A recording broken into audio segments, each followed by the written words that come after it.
Macet, secara universal aku yakin, macet adalah hal yang secara umum bakalan kita benci. 1 atau 2 jam kemacetan pasti bisa banget bikin kita bete dan bad mood.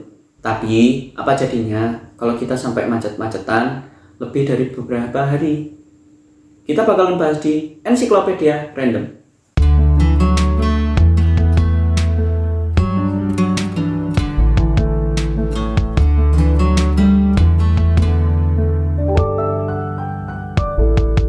Macet atau kemacetan adalah suatu hal yang bakalan bikin kita bad mood banget. Dimana yang namanya macet adalah volume kendaraan yang tidak sepadan dengan arus lalu lintas.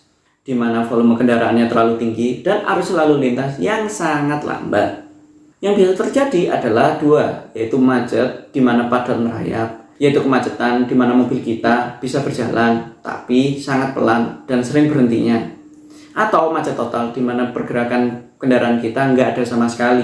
Kita bakalan stay di tempat itu terus. Secara mencatat, di era modern ini mulai sering terjadi banyak kemacetan.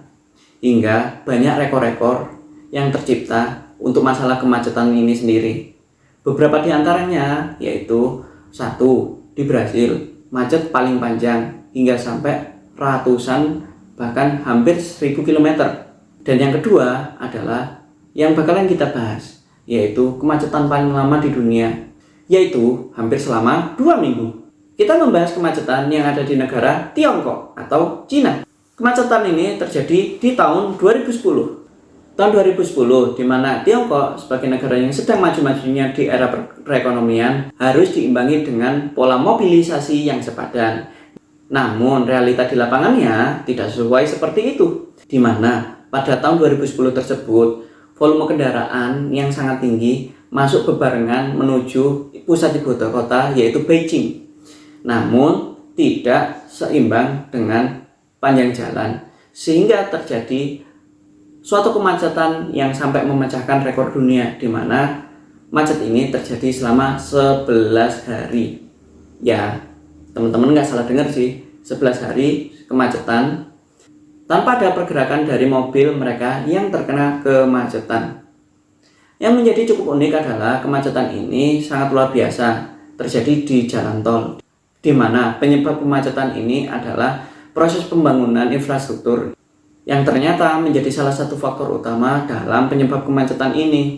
Banyaknya kendaraan juga memperburuk kondisi pada saat itu, di mana pengiriman batu bara dari daerah Mongolia Tengah menuju Beijing menyebabkan banyak area jalan yang seharusnya dilewati mobil termakan oleh truk-truk yang membawa batu bara tersebut.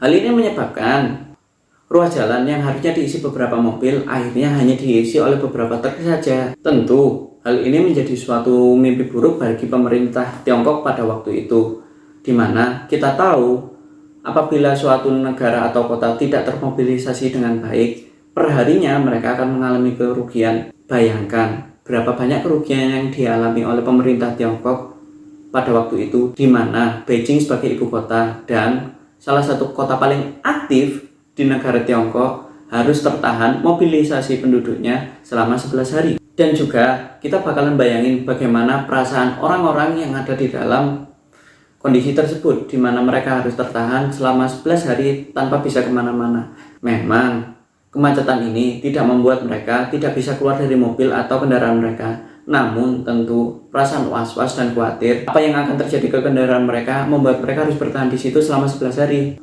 Tentunya akan memberikan dampak psikologis kepada mereka yang terkena kemacetan tersebut.